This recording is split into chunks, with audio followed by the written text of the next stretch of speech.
Can you introduce yourself? Where are you from and what's your name? I'm Ira from Estonia. My name's Rob and I'm from Australia. I'm Tennille and I'm from Australia. I'm from the Netherlands. I'm 28 years old. My name is Muna. I'm from France and I study Korean at university here. So I'm Merritt Shoemaker. I'm from the United States, Virginia, Alexandria, Virginia. I come from South Africa and I've been living in Korea for almost 5 years now. I'm an English teacher, so I've been living here for quite a bit. Oh, my name is Harsha.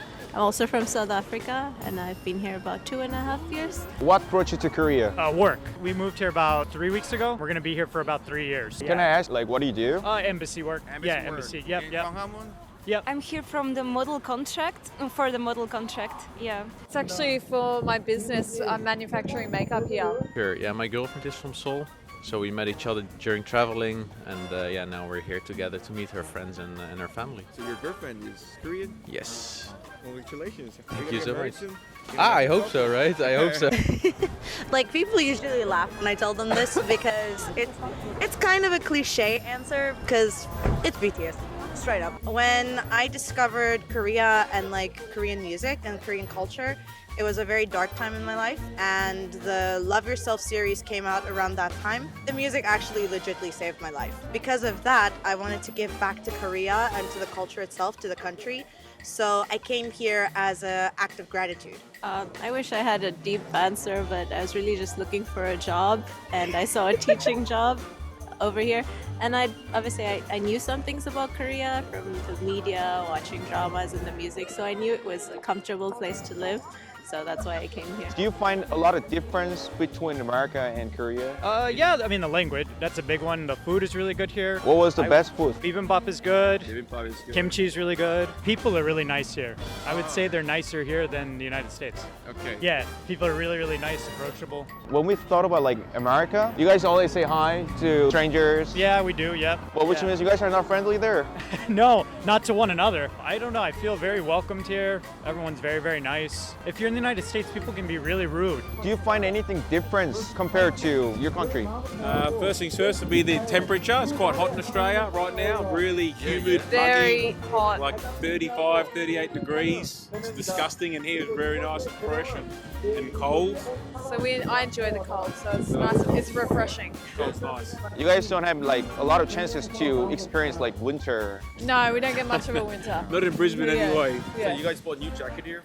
This was just $10. Yeah. There's a lot of difference. I think the first one is the security.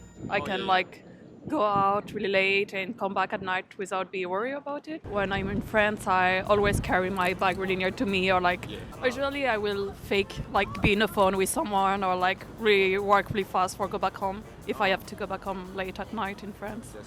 Here, I was shocked when people let their phone or laptop on the table for reserve a table in cafe or restaurant.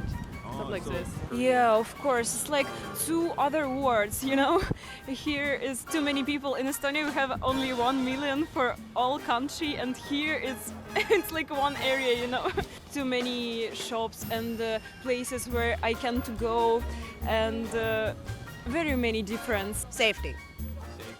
And convenience. One of the things that was a ginormous culture shock for me was that some of the students, when you're in an area like this, they will actually leave their laptops as a placeholder at a cafe, go to class, and then come back. And I was like, what?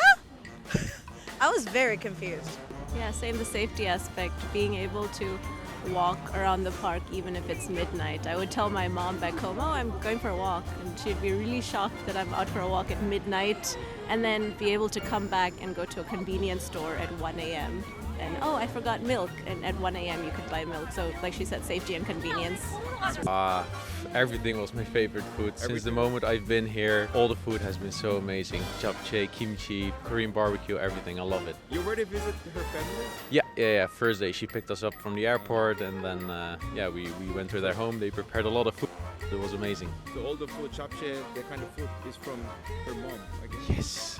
Yes, exactly. So I don't need cooking class. I mean, I have her mom, so. Do you guys find something uncomfortable thing while you stayed here? Tennille was charged like $15 to have her face makeup towel cleaned by the hotel we're staying at. That was a bit of a stitch up, but whatever. Not really. I mean, everyone's really lovely, and it's Very clean. Very Yeah. clean city. Clean city. Very Yeah. nice. Teriyaki sticks. Teriyaki stick. Yeah, just like no. street food. Yeah, Yeah, yeah. just like all the sticks. Yeah, we have chicken sticks. What's your guys' plan while you guys staying here? We're gonna get our 15-step scalp treatment on the hair, the viral one on TikTok, and then we're gonna get some skin treatments, probably some Botox. For you too? No, Trying. she wants me to, but I'm not gonna.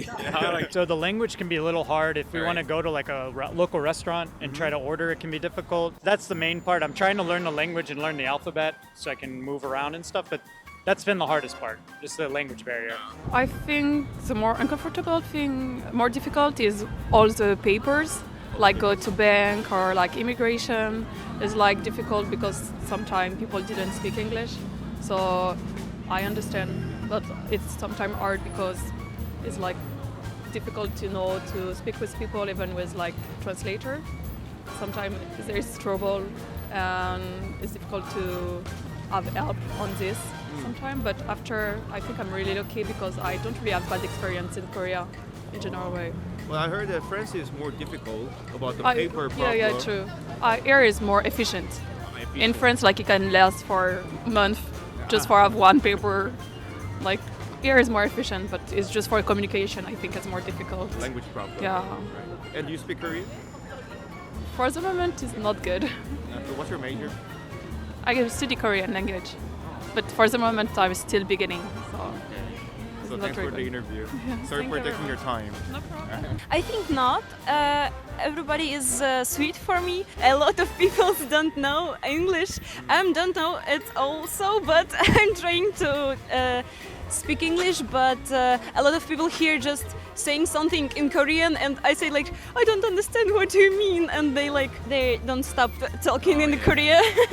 I can only think of like small things. It's not like serious things, but for example, it's not really with the youth. It's more like the older generation. Sometimes they're a bit more confident to just stare at you the whole time, even if they look at you.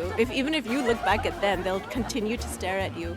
Or like if we're waiting for an elevator or waiting to get on the bus, I could be in the front of the line, but they'll just push me out of the way and continue. And it's not something I'm used to, but it's only something I've noticed with older generations. I don't think the younger ones do that. Like I have a very simple solution with that. I just go, 네, 안녕하세요, and then they're like, oop, she sees me. For me, it's been, like she says, the staring sometimes does get to you, but you kind of get used to it. You feel a bit like a celebrity at times.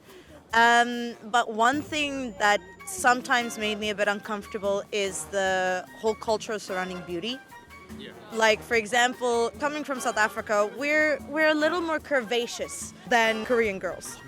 So Korean beauty standard is like more skinny. Yes. Which also I find a little bit hypocritical. Like in South Africa, we wear a lot of like strappy dresses and like strappy tops or like off the shoulder things. If you show your collarbone up here, you get very dirty looks. So for me, like wearing a t-shirt under a dress was a bit of an adjustment to do. Yes, a lot more. However, they do wear very short skirts. I mean, that's what Korean people do, but that's something what you guys don't do. Yeah. We don't do the excessively short skirts, but we show a little bit more up top. So for us, it's like flipped around. Homogeny, meaning like everyone is basically from the same culture, like the same people. Yeah. So in South Africa, we're basically a packet of M&Ms.